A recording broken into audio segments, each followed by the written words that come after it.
नितिन गुप्ता जी गाजियाबाद से। बहुत बहुत अच्छी। महाराज जी आपके चरणों में कोटि कोटि प्रणाम।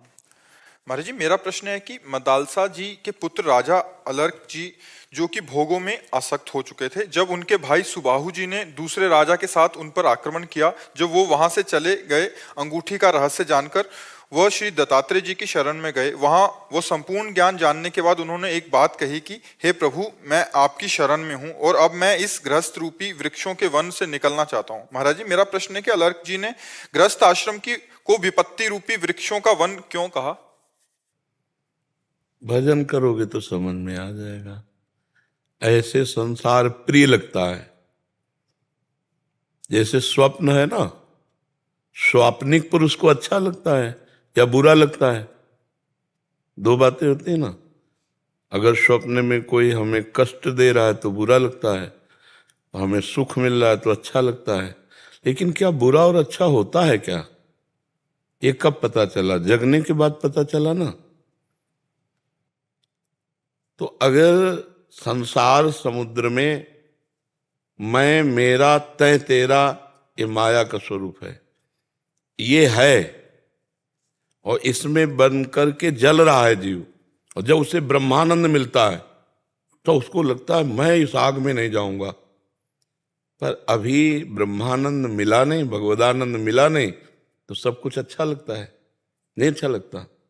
तो हम लोग स्वाप्निक पुरुष हैं अगर अच्छा लगता है तो।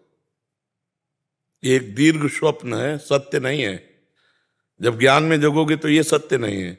जैसे स्वप्न से जगे तो जागृत अवस्था मायाकृत, वो स्वप्न आपको झूठा लगा, लेकिन जब स्वप्न में थे तो जागृत का भान नहीं था, दोनों झूठे। जागृत स्वप्न सुषुप्ति मायाकृत है, लेकिन चिदानंद आनंद जब प्राप्त होगा तो ये जगत का जागृत जो भ्रम है इस स्वप्न की तरह झूठा लगेगा। है दुखद स्वप्न, इसीलिए कह रहे हैं दुखद स्वप्न मुझे नहीं देखना। तुम्हें समझ में आ रहा है? उमा का हूं मैं अनुभव अपना, सत हरि भजन जगत सब सपना। तो इस सपने में उनको दुखद अनुभव हुआ, इसलिए कह रहे मैं इस दुख में संसार में नहीं जाऊंगा। क्या दुख है? नाना प्रकार की कामनाएं, नाना प्रकार की भोग वासनाएं, किसी से राग किसी से द्वेष, ये सब दुख ही तो है। जिस समय कोई कामना नहीं, कोई राग द्वेष नहीं, उस समय जो जीव को आनंद प्राप्त होता है, सहज आनंद, कोई क्रिया से नहीं, सहज स्वरूप हमारा आनंदमय है, सहज सुख राशि, परमात्मा का अंश है ना, चेतन अमल सहज सुख राशि। हम अपने स्वरूप को भूल करके शरीर को मैं मान करके और शरीर संबंधियों को अपना मानकर कुछ पराया कुछ अपना, बस इसी राग द्वेष में जो जलन हो रही है, वो जलन जब ब्रह्मानंद से मिटी तब उनको लगा ना ना ना प्रभु, इस दोबारा संसार रूपी जलन में मुझे नहीं जाना। और वैसे भी इसमें कितने भयंकर दुख हैं, देख लो कितना इस संसार में कष्ट है। चाहत सबसे ज्यादा कष्ट है, और कोई हृदय ऐसा नहीं जिसमें चाहत ना हो। अब देखो ना, हम पढ़ करके ऐसे बन जाएं, फिर ऐसा ब्याह हो जाए, फिर ऐसे पुत्र हो जाए, फिर पुत्र के ऐसे पुत्र हो जाएं, मर गए। चाहतों की कमी है देखो। और हृदय में आनंद तभी आता है जब चाहत रुक जाए। जाहि न चाहिए कबहु कछु, तुम सन सहज स्नेह, बसहु निरंतर तासुर, सो राउर निज गेह। हे भगवान, आपका वो हृदय घर है, निज घर, जिसके हृदय में चाह न हो। चाह मिटी, चिंता मिटी, मनुआ बेपरवाह, जिनको कछु न चाहिए वो साहन के साथ। तो सब हृदय में देखो चाह है नहीं, तो बाहरी दुख हो चाहे ना हो, अंदर का दुख तो जला रहा है ना, चाह। प्रतिपल भोग रहे फिर भी भोगने की चाह, रोज भोजन पा रहे फिर भी पाने की चाह, जीने की चाह, रुपया की चाह, मतलब कितनी चाहे, एक दो चाहे हैं। एक चाह कोई बता दे हमारी ये पूर्ण हो जाए तो हम कभी चाह नहीं करेंगे, ऐसी कोई चाह नहीं। एक ही चाह है, भगवान मिल जाए। जहां भगवान मिले तो सकल कामनाहीन जे, सारी कामनाएं शांत हो जाएंगी। इसलिए बच्चा, महापुरुषों को संसार ये दावाग्नि दिखाई देता है। दावाग्नि समझते हो? जंगल में जैसे आग लगी हो ना, हाँ वैसे ये दावाग्नि है। पर जब ब्रह्मानंद मिलेगा तब तो लगेगा। जैसे गांव के लड़का जब गुड़ बनाया जाता है ना, तो ऊपर उसका फेन फेंका जाता है, तो फेन चाटते हैं, बहुत मीठा होता है और नाचते हैं। और उनको अगर रबड़ी मिल जाए तो फेन चाटेंगे क्या? नहीं। तो ऐसे ही अगर भगवदानंद, वो तो प्राकृतिक दोनों चीजें हैं, अगर भगवदानंद मिल जाए तो क्या? अच्छा यहां सही बताओ, सबसे बड़ा सुख संसार का कौन सा है? सोच के बताओ अपने दिमाग से, कोई पढ़ी लिखी बात नहीं, दिमाग की जो मांग है, सबसे बड़ा सुख क्या है? अगर आप कह दो रुपया, तो रुपया नहीं, क्योंकि रुपये से सामग्री मिलती है, तो सामग्री पेट पोषण के लिए है। फिर दिमाग दौड़ाओगे तो एक निकलेगा जिसको कहते हैं काम। अंदर से देखना, सब करने के बाद एक चाह बनी रहती है, काम की पूर्ति, काम वासना। ये सबसे बड़ी वासना, इसीलिए सबसे पहले रखा गया है काम, क्रोध, लोभ, मोह। गीता में भगवान ने काम को शत्रु बताया है और किसी दोस्त को नहीं बताया। मुखिया मारा गया तो सब नीचे मारे जाएंगे। मुखिया है काम, मुख्य है काम। और काम का भोग स्थान क्या है? आप विचार करके देख लीजिए, कहां सुख है? जिन अंगों को ऐसे स्पर्श किया जाता है तो वहां सुख। कैसी मति मारी गई है कि हमारा आंतरिक जो चाहत है वो, सबके दिमाग में एक ही सबसे बड़ा सुख है, काम सुख। बालक, जवान, बूढ़ा, सबको ये अंदर की बात है। अंदर जब खोजो तो सुई तुम्हारी यहीं रुकेगी जहां हम कह रहे हैं। अंदर देख लीजिए। और काम के पूर्ति में लोभ होता है और काम की अपूर्ति में क्रोध होता है। बहुत दोष इसमें प्रकट होते हैं। कामा संजायते क्रोधा, क्रोधा स्मृति विभ्रमा, स्मृति भ्रंशात बुद्धिनाशो, बुद्धिनाशात सर्वनाश करने में समर्थ है काम। और काम हमारे सबके हृदय में बैठा हुआ है। अहंकार उसका घर है, अहम जो देहाभिमान है उसी में काम अपने मित्रों के साथ बैठा हुआ है। इसको हटा दो, फिर जो आनंद मिलेगा तब तुम्हें जलन लगेगी। कामाग्नि, क्रोधाग्नि, लोभाग्नि, मोहाग्नि, मदाग्नि, मत्सरता, ईर्ष्याग्नि, ये सब कितना जलाती रही। अब मुझे नहीं जाना संसार समुद्र में, समझ रहे ना?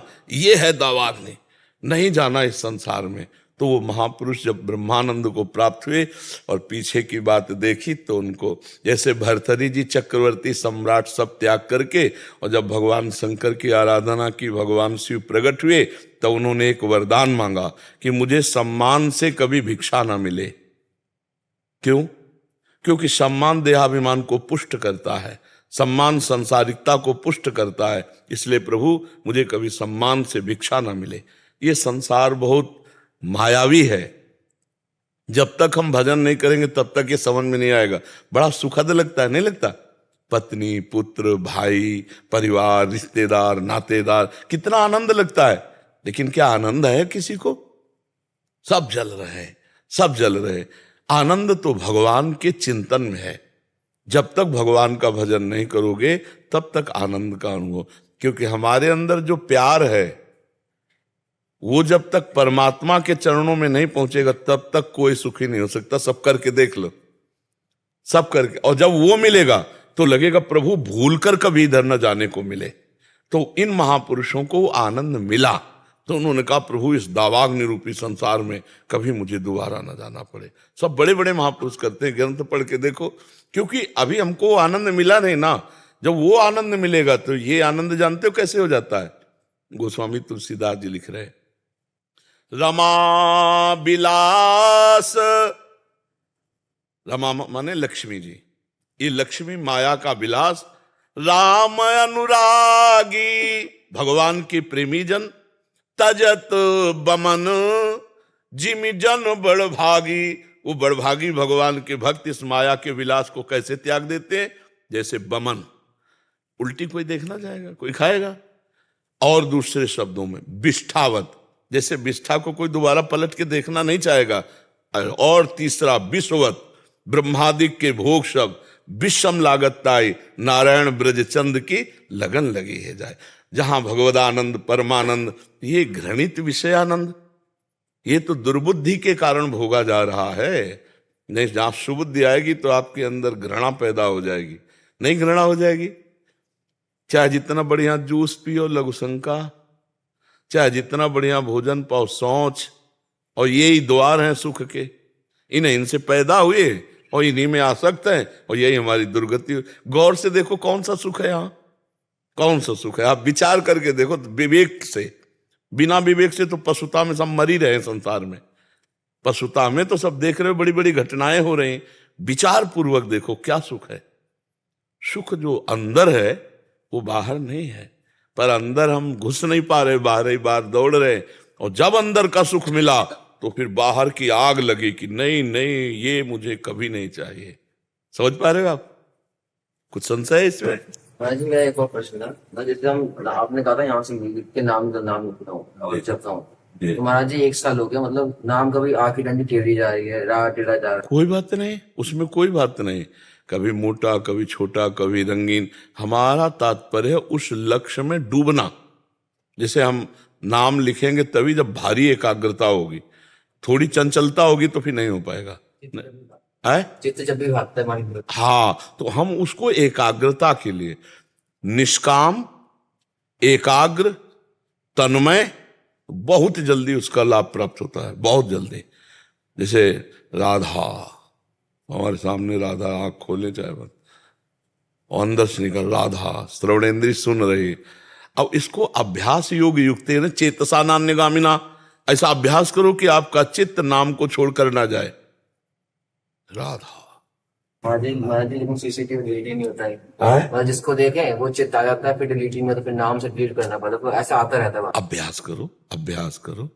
ये आज मतलब अभ्यास में ऐसा है तो कल अभ्यास में इससे और अच्छा आएगा, परसों और अच्छा आएगा, और नरसों भागेगा नहीं।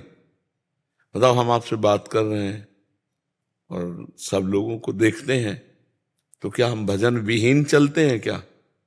कोई रो रहा है, कोई हंस रहा है, कोई खेल रहा है, कोई देख रहा है, सबको देखते हैं। वो देखें ना देखें, सबको देख। तो जब सबको देखेंगे सबको, तो भजन नहीं चल रहा। नहीं, हम अपने भजन में हैं, हम ऐसे ऐसे कर रहे हैं, ऐसे ऐसे कर रहे हैं, लेकिन हम वो देख रहे हैं जो देखना है। तुम हमें देखो, हम तुम्हें देख रहे हैं, लेकिन तुम्हारे देखने में हमारे देखने में अंतर है।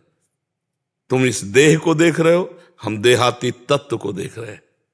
प्रभु प्रभु प्रभु मेरे नाथ इतने रूपों में, इस रूप में। हम कभी कभी रोने का मन होता है, इतना मतलब जैसे कोई रो रहा है और जरा सा कुछ छेड़ दे, कोई दोहा, कोई ऐसा, बस एकदम, क्योंकि बस इतने रूपों, नवजात शिशु से लेके वयोवृद्ध, सब रूपों में भगवान मेरे दर्शन देते।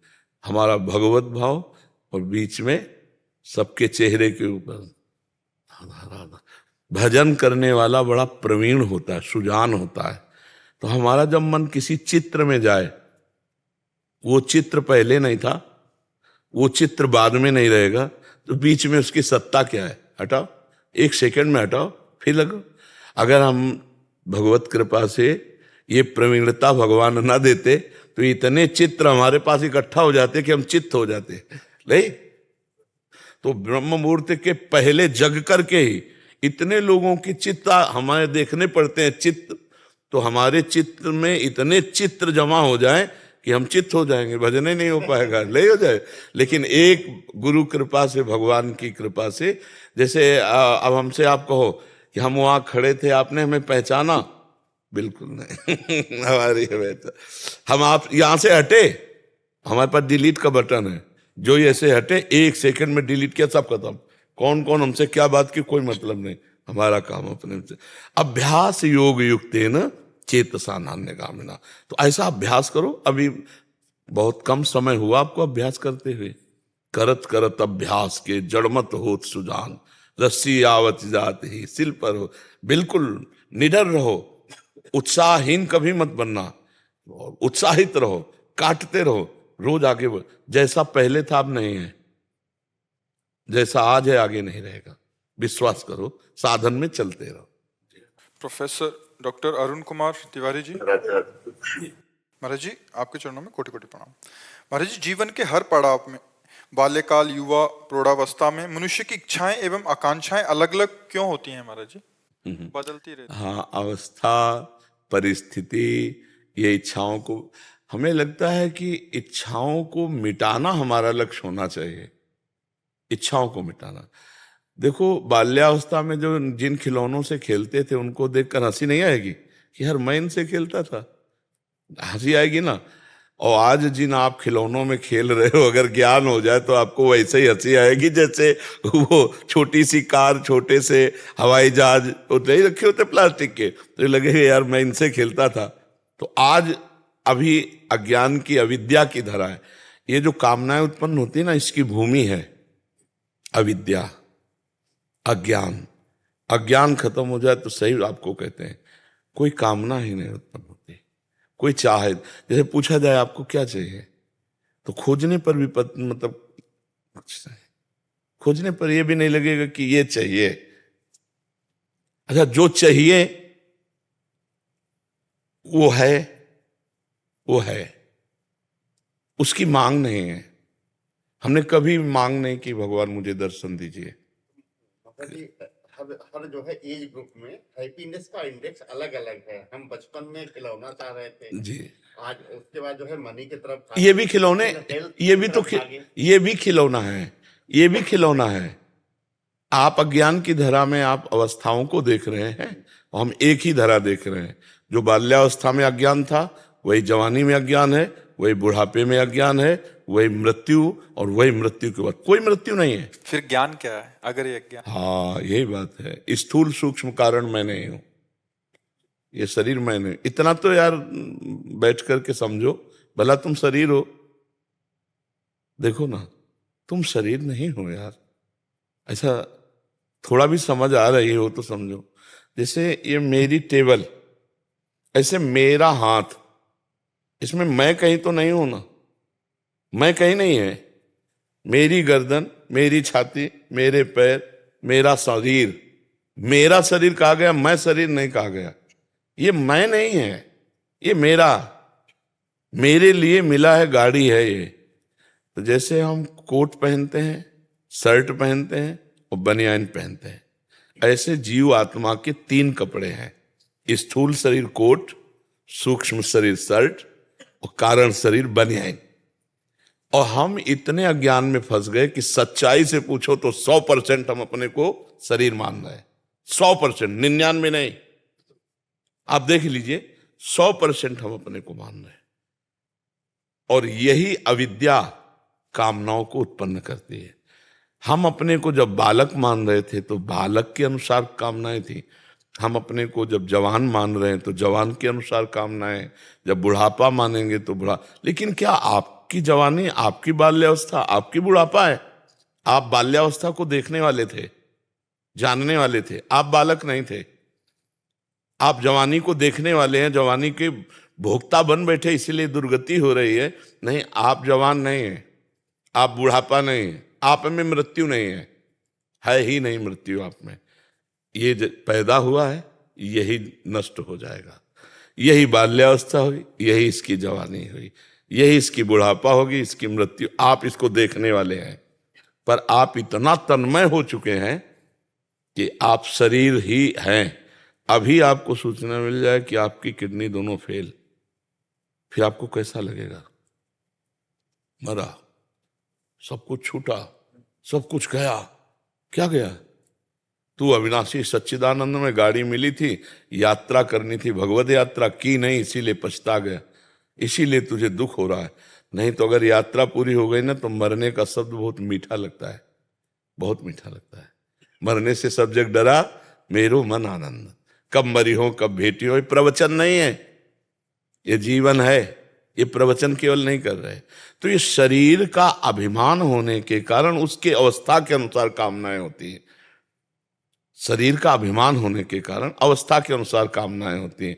और एक कामना पूर्ति हो तो 2 खड़ी हो गई, 2 पूर्ति हो तो 4 खड़ी हो गई। अब देखना, वृद्धावस्था आएगी आपकी तो उस समय भजन की कामना कम से कम कर लेनी चाहिए कि अब जाने का समय। लेकिन भोग की कामना नहीं छूटती उस समय भी। उस दांत बिगड़ गए हैं तो नए दांत लगा लो, आंख गड़बड़ हो गई है तो चश्मा लगा लो। अब हर इंद्रियां गड़बड़ हो गई हैं पर वो वासना नहीं जाती। वासना किसी की नहीं जाती। मरते दम तक अगर भजन नहीं करोगे तो वासना आपको छोड़ेगी नहीं और अगला जन्म वासना पैदा कर देगी आपके अंदर। इसलिए ये अज्ञान के कारण कामनाएं हैं। अज्ञान हट जाए अभी कोई कामना नहीं है। बिना कामना के आपके सारे काम चलेंगे। संसारिक जितने कर्तव्य हैं बिना कामना के पूर्ण होंगे और आप स्वयं निष्काम परमात्म स्वरूप परमानंद में। पर ये स्थिति प्राप्त करना बहुत कठिन है। जब तक गुरुजनों की आज्ञा में रहकर भजन नहीं किया जाता तब तक ये स्थिति नहीं आती। देखो, छोटा बच्चा है, अभी नई अवस्था है, पर उसने शास्त्र स्वाध्याय किया, सत्संग किया तो कितनी प्रवीण बुद्धि बनती चली जा रही। अब यही आगे चलकर गृहस्थ में भी जाएगा तो एक अच्छा ज्ञानी गृहस्थ होगा, ऐसे कोई अज्ञानी गृहस्थ नहीं हो। अपने जैसे भूल करके केवल गृहस्थी में ही लगे रहे तो अब परमात्मा भगवान, अब संतों का जो स्वरूप प्रकाशित समाज में किया गया उससे संतों के प्रति धज्जियां उड़ गई श्रद्धा की। ये तो भगवान की कृपा है कि अभी कुछ जागृत हुई है और कुछ बची है, नहीं तो ऐसी ऐसी लीलाएं हुई कि संतों के प्रति श्रद्धा गई। शास्त्र कोई पढ़ना नहीं चाहता, अब संत ही शास्त्रों को प्रकाशित करने वाले, तो समाज में जो हमारे सुधार होना चाहिए था, जो हमारा बदलाव समाज का होना चाहिए था, वो बहुत बुरी तरह गिर रहा था। तो भगवान बचा रहे हैं कि आज के समय में लाखों युवा संत वचन सुन रहे हैं और भगवान के मार्ग में विश्वास कर रहे हैं, चल रहे हैं। भगवान के मार्ग में चलने के लिए असत वासनाएं छोड़ रहे हैं। नहीं तो बहुत कठिन बात है। बिना शास्त्र समागम के और बिना संत समागम के ये परमार्थ का कोई हवा भी नहीं पा सकता। कम से कम मानने ले तो मान लो कि भगवत प्राप्ति की नींव रख गई। मान ले भगवान है, मान ले कि भगवान का नाम जपने से मंगल शुरू हो गया। बहुत। राजकुमारी जी ऑस्ट्रेलिया से। राधे राधे। महाराज जी, मेरा पूरा जीवन संघर्ष में बीता है क्योंकि मेरे पति जी की मृत्यु प्लेन क्रैश से हो गई थी।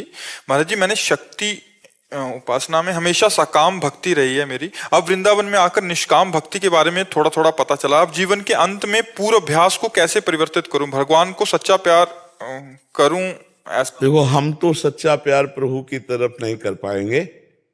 हमको केवल समर्पित होना सच्चा प्यार प्रभु कहते हैं। और वो जब हमें प्यार करते हैं तो हमारा सब कुछ लूट लेते हैं। हमारे ठाकुर जी का एक नाम चोर भी है।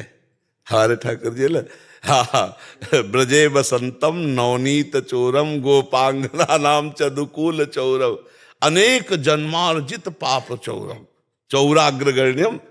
हाँ, वो हमारे अनंत जन्मों के संस्कार को, आप तो इसी जन्म की बात करें, अनंत जन्मों के संस्कार से भरे हुए चित्त को चुराकर सच्चिदानंदमय कर देते हैं। चित्त का अधिष्ठात्र वासुदेव है। वो जब प्रकाशित होता है तो उसका एक नाम चित्त चोर है, मन चोर है। चंचल चित्त आकर्षणी हमारी प्रियाजू का नाम। हमें केवल अधीनता, जैसे महाराज जी ने पूछा था ना, हमें अधीन हो जाना, सुधार उधर से होगा। शरणागति का तैयारी हमें करनी है, स्वीकृति उधर से होगी। और उधर से स्वीकृति जिस समय हुई तो इधर हाहाकार मच जाएगा। हाँ, सच्ची वाली है। हाँ, प्रीतम के लिए विकलता जो हो जाएगी वो प्रभु के दिए।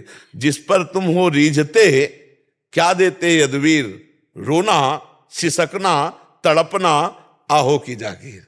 हाँ, बस विकल होकर हा प्रिया, हा राधा, हा कृष्ण, हा गोविंद, बस यही निकलता रहेगा। बावरी बने डोलते रहो वृंदावन में या जगत में, कहीं भी अंदर कुछ और चलता रहेगा। वो प्रभु की तरफ से होता। हमको चिंता नहीं करनी, हमको चिंतन करना है। हमें अपने भगवान पर विश्वास करना है, उनके वचन पर। वो कह रहे हैं अनन्यस चिंतयन्तो माम ये जना परिपासते तेषाम नित्याभियुक्तानाम योगक्षेमम वहाम्यहम्। योग का मतलब होता है जो हमारे को अप्राप्त है उसे प्राप्त कराना। जो हमें अप्राप्त है उसे प्राप्त कराना योग है, और जो प्राप्त है उसकी रक्षा करना क्षेम है। हमारे सरकार कहते हैं तुम्हारा केवल इतना काम है, अनन्यस चिंतयन्तो माम। भगवान ने कहा कि योग मैं कराऊंगा। आगे के श्लोक में बोलते हैं तेषाम सतत युक्तानाम भजताम प्रीति पूर्वकम ददामि बुद्धि योगम तम येन माम उपयांति ते। जो मेरा आश्रय लेकर मेरा सतत भजन करता है, मैं उसकी बुद्धि में योग अर्थात बुद्धि ही कृष्ण हो जाती है। कृष्णमयी बुद्धि, कृष्णमयी मन, कृष्णमयी चित्त, कृष्णमय अहम। तो इसलिए हम अधीन रहे और नाम जप करें। बस ये बिगड़ी जन्म अनेक की, अब ही सुधरे आज, होई राम को नाम जप। दो बातें कही। तीसरी बात तो तज कुसुमा, जो अपने आप हो जाएगा उसकी चिंता की बात नहीं। पहले स्वीकार करो मैं प्रभु का, और आज से शुरू करो प्रभु का नाम जपना।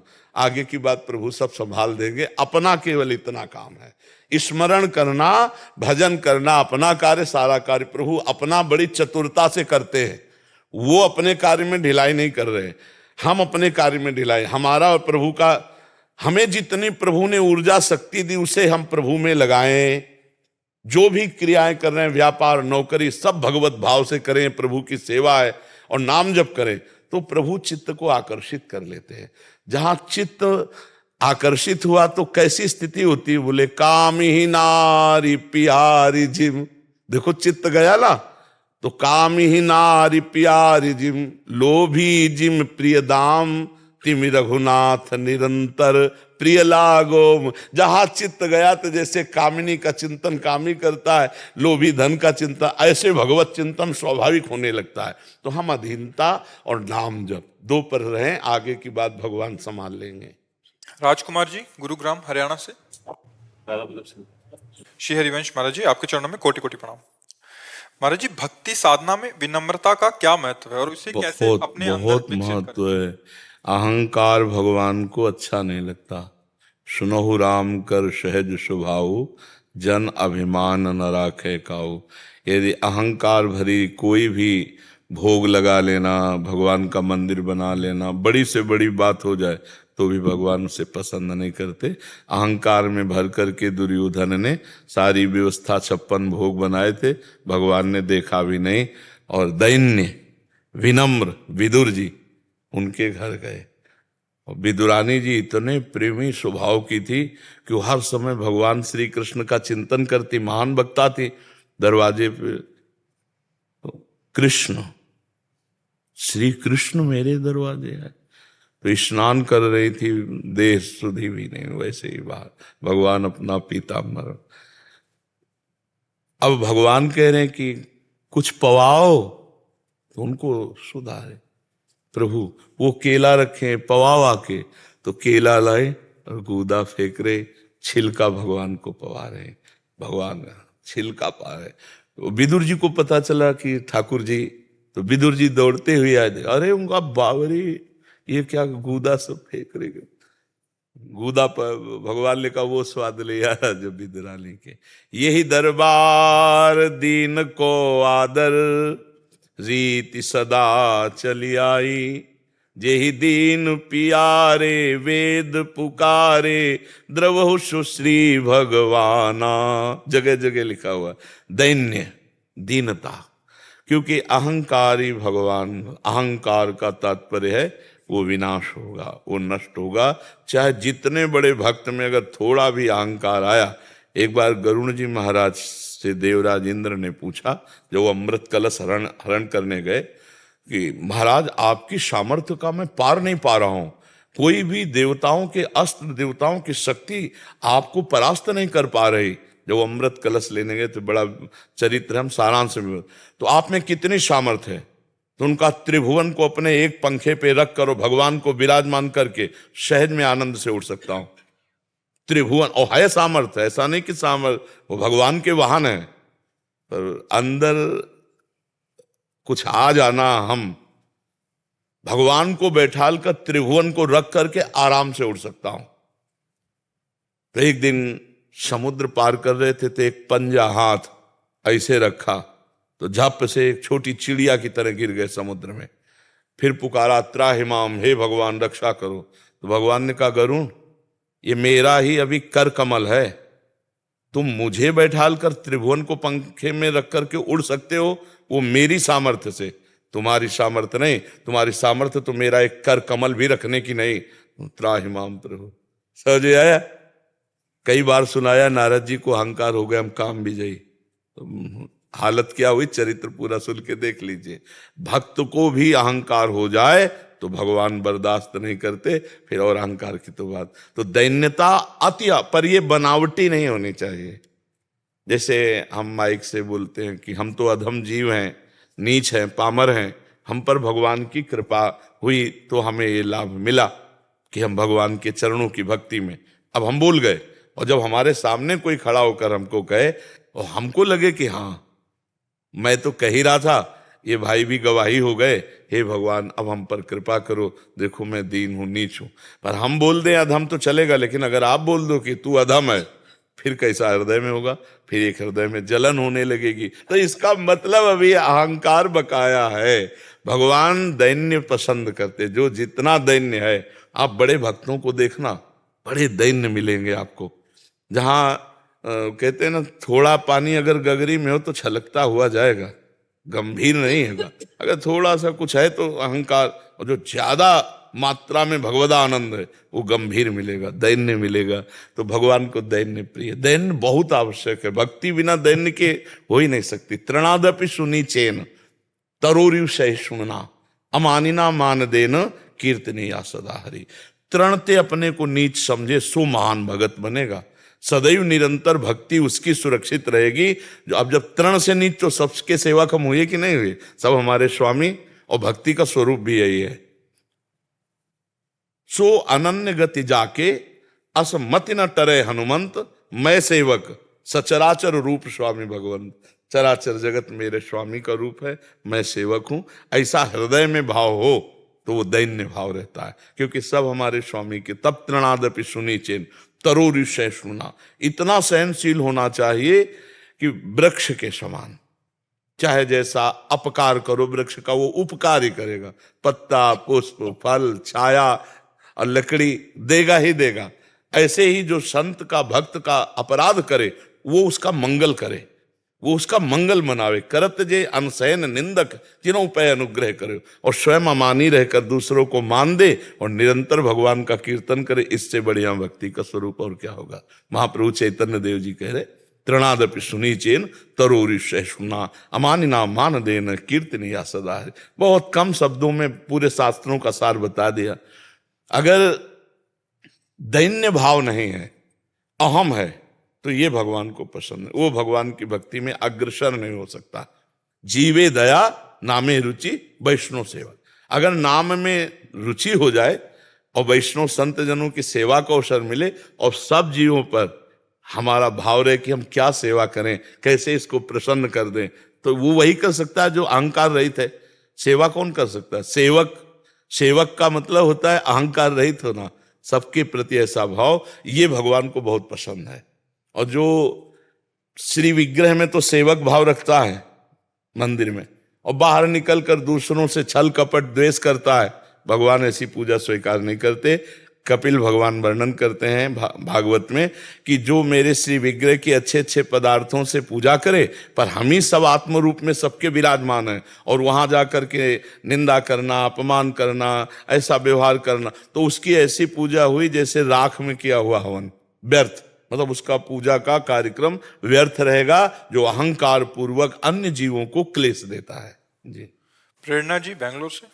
राधे महाराज जी, आपके चरणों में कोटि कोटि प्रणाम। महाराज जी, यदि कोई आपकी कृपा से मांस नहीं खाता, मदिरा का सेवन नहीं करता, व्यभिचार नहीं करता, चरित्र पावन रखता है, नाम जप जितना हो पूरा दिन वही करता है, तो भक्त को कैसे पता चले कि आप श्री जी के दर्शन दूर नहीं, जीते जी श्री जी के दर्शन शीघ्र अति शीघ्र पाने? जब हम भोजन पाते हैं और हमारा पेट भरने लगता है, तो हम किसी मशीन से पूछते हैं या व्यक्ति से पूछते हैं कि भाई वो मशीन घंटी वाला अलार्म बज जाएगा, या भाई कोई? अपने को महसूस होता है, नहीं महसूस होता मैं अब आधा पेट हुआ हूं, मैं अब पूरा पेट हूं। मीरा जी कहती जाने मोरी छाती। आपका हृदय उत्तर दे देगा कि हमारा काम हो गया, आपका हृदय। और हम पहचान बताए देते हैं भगवान के वचनों से। निर्मान अमोहा जित संग दोषा अध्यात्म नित्या विनिवृत्त कामा द्वंद्वैर विमुक्ता सुख दुख संगई। जब ये स्थिति आने लगे तो समझ लो परम पद में हम आरूढ़ होने जा रहे हैं, भगवत साक्षात्कार। मान रहित हो जाना, निर्माण मान रहित। मान अच्छा नहीं, कोई प्रणाम नमस्कार कर रहा है, हम उसको भाव से प्रणाम करें। अपने को ना माने श्रेष्ठ कि हम श्रेष्ठ हैं, हमें प्रणाम कर रहा है। ये वृत्ति आ जाएगी, अमानी वृत्ति आ जाएगी। सब ही मान प्रद आप अमानी, आप अमानी रहकर सबको मान देगा, जैसे अमानी ना मान दे। तो भगवान ने सबसे पहले रखा है निर्मान, मान रहित होना, अमोहा, किसी से मोह नहीं रह जाएगा। प्रेम सबसे होगा भगवत भाव से, लेकिन मोह कहीं नहीं रहेगा, मोह का नाश हो जाएगा।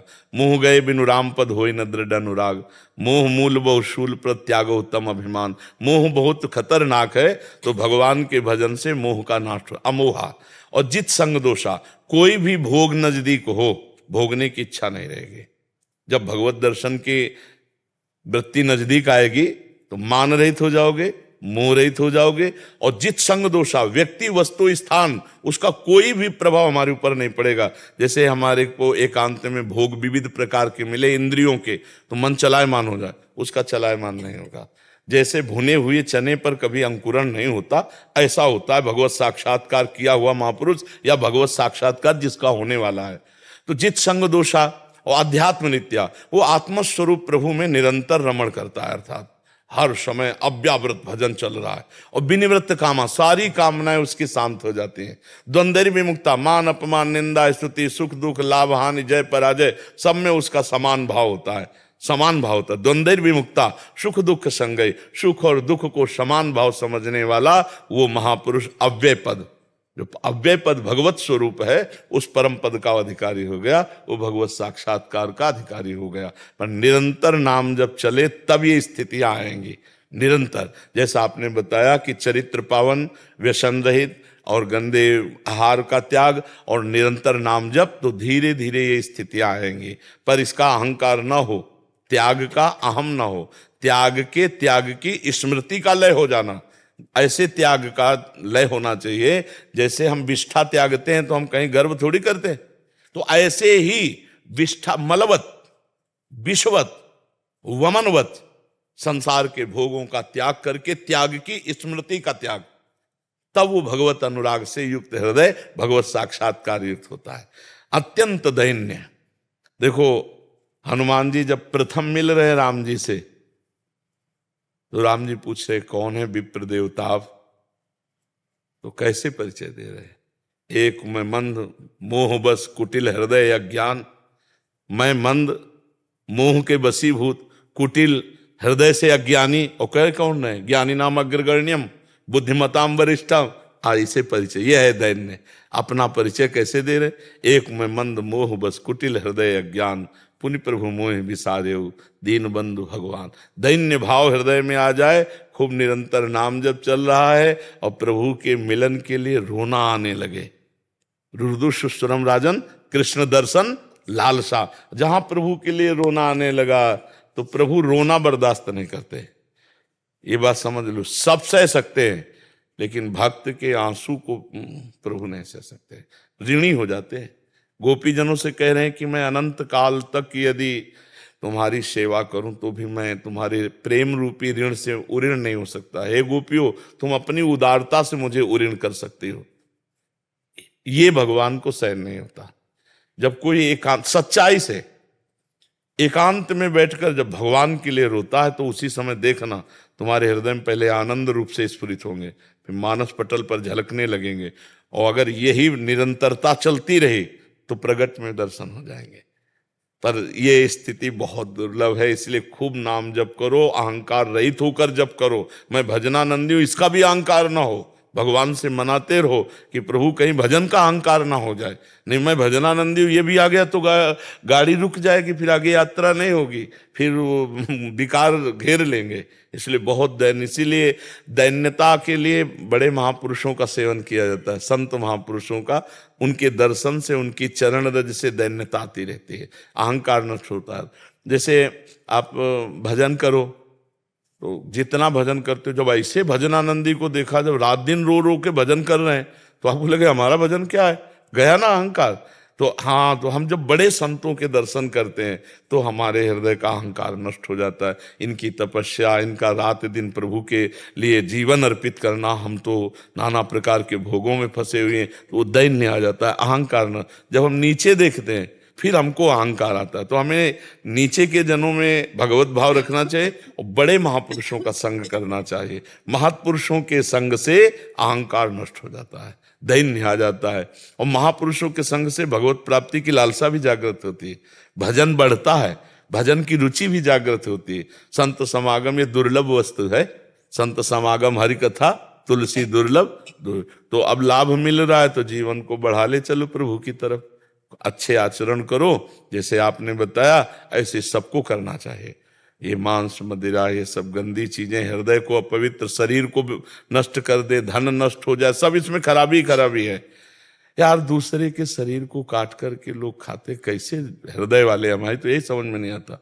अपने चुटकी काट के देखो तो लगता है ना दूसरे की छुरी से गला काट रहे हो यार, तुम्हें इसका फल मिलेगा, इसका दंड मिलेगा, दुर्गति हो जाएगी। ये दंड जैसे नहीं, पैर बांध दिए पशु के, जिंदा उल्टा टांग दिए, भूंज रहे हैं और फिर इसके बाद खा रहे हैं, फिर उन्हीं की गाड़ी में आग लगेगी और जिंदा वैसे ही भूंजेंगे गाड़ी के अंदर। फिर वहां लोग कहते हैं बेचारे, ये बेचारे इस जन्म में नहीं तो किसी जन्म में ऐसा किया है, उसका फल उनको मिल रहा है। अवश्य में भोक्तव्यम कृतम कर्म शुभाशुभम, अवश्य भोगना पड़ेगा। भीष्म जैसे महापुरुष को भी 6 महीने बाणों की सैया में पीछे के कर्म को भोगना पड़ा। इसलिए गंदे कर्म मत करो, अच्छे कर्म करो, भगवान का नाम जप करो। अगर अभी दर्शन नहीं हुए तो शरीर छूटने के बाद भगवान मिल जाएंगे। जो अच्छा कर्म करता है भगवान उसको अपने नित्य धाम में विराजमान करते हैं। राधा कृष्ण पुनेठा जी उत्तराखंड से। गुरुदेव आपके चरणों में कोटि कोटि प्रणाम। गुरुदेव एक प्रवचन में आपने कहा था कि नख से लेकर सिक तक पूरा ढांचा शरीर श्री जी को समर्पित कर दो, जिससे तुम्हारा भार श्री जी संभाल लेंगे। इस समर्पण की प्रक्रिया क्या है गुरुदेव? पहले वाणी से समर्पण होता है, हे प्रभु मैं आपकी शरण में हूं, या हे प्रियाजू मैं आपकी शरण में हूं। ये तो हुआ कहना। अब वाणी का समर्पण है कि वाणी से किसी का अहित कर दुखद वचन बोल करके दिल नहीं दुखाएंगे, वाणी से गाली नहीं बकेंगे, अश्लील संभाषण नहीं करेंगे, प्रपंच नहीं। और सच्चाई में तो वाणी का पूर्ण समर्पण तब माना जाएगा जो हरिवंश महाप्रभु कहते हैं, रसना कटो जो अन रटो। मेरी जवान कट जाए अगर मैं प्रभु के सिवा और कोई बात करूं, अपने प्रभु के संबंध की बात करूंगा, प्रभु के लिए बात करूंगा। अगर व्यापार नौकरी है तो वो भी हम प्रभु का ही मान करके बात करेंगे। प्रभुमय होकर के वाणी की से बात करना, नहीं तो मौन रहना है वाणी का समर्पण। और तन का समर्पण है श्री कृष्ण अनुकूलेन प्रतिकूलस्य विसर्जनम। शरीर के द्वारा कोई भी प्रभु से विमुख आचरण न होने पावे, और जितने भी कर्म हो सब प्रभु के अनुकूल हों, प्रभु के लिए हों, ये मान करके हमारा शरीर समर्पित होता है। और मन जब हमारा प्रिया प्रीतम के ही लिए संकल्प करे, प्रिया प्रीतम का ही मनन करे, तो मन समर्पित होने लगता है। और फिर जब ये तीनों समर्पित होते हैं तो इन तीनों में हमारा राग है, शरीर में, मन में, वाणी आदि में, तो फिर हम भी समर्पित हो जाते हैं। जो मैं समर्पित हुआ तब समर्पण माना जाता है, पूर्ण समर्पण तब माना जाता है। अब जैसे शरीर का समर्पण केवल हम देखें तो हमारा बिना प्रियाजू को भोग लगाए कुछ जबान में नहीं जाना चाहिए। अब जो भोग नहीं लगता वो हम पाएंगे ही नहीं। निषिद्ध पदार्थ कभी जीवन में, क्योंकि प्रभु को भोग नहीं लगता। अच्छा, जहां प्रभु का मान लो श्री विग्रह नहीं विराजमान तो वहां भाव से प्रभु को लगाते हैं। मान लो कहीं आप नौकरी पेशा में हैं, जा रहे हैं, कुछ खाना है, राधा वल्लभ लाल की जय, प्रिया प्रीतम की जय, भाव से अर्पित किया, पा लिया। प्रभु यहाँ भी तो है, उनका नाम लेके पा लिया, तो प्रभु का स्मरण करके अब ये शरीर प्रभु को समर्पित है, बिका हुआ है। ऐसे भाव से जब हम चेष्टाएं करते हैं तो तनुवांग मनोभिर अमलई सोहम त्वयि वास्तिता, तो शरीर की चेष्टा है। अब जैसे गंदी दृष्टि रखना, गंदी चीजें एकांत में देखना मोबाइल से, गंदी क्रियाओं की भावना बनाना, गंदी क्रियाएं करना, अब कलंक है शरणागति में। अब ये फिर उसे पाखंड कहते, फिर दंभ कहते। अब नाटक हो रहा है कि आप कहते हो हम प्रभु के शरणागत हैं और प्रभु के विपरीत देखते हो, सुनते हो, चेष्टाएं करते हो। एक होता है विवश होकर हो जाना गलती, कि हम बहुत कोशिश की पर गलती हो गई, तो प्रभु राहत न प्रभु चित्त चूक किए कि करत सुरत सैबार ही की।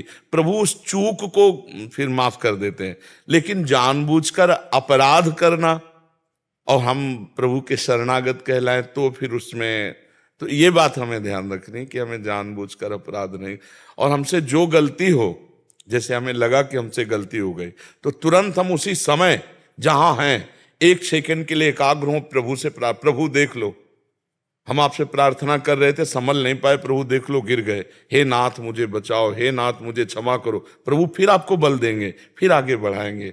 और वास्तविक शरणागति जब उतरेगी तो फिर भूल ही न दें कुमारग पाऊं, फिर भूल कर भी भगवान के विमुख आचरण नहीं होगा। अभी तो अहम बकाया, इसलिए गलतियां हो सकती हैं। जब पूर्ण समर्पण हो जाता है तो फिर गलत नहीं होता। भूल ही न दें कुमारक पाऊं। समझ पा रहे हो आप?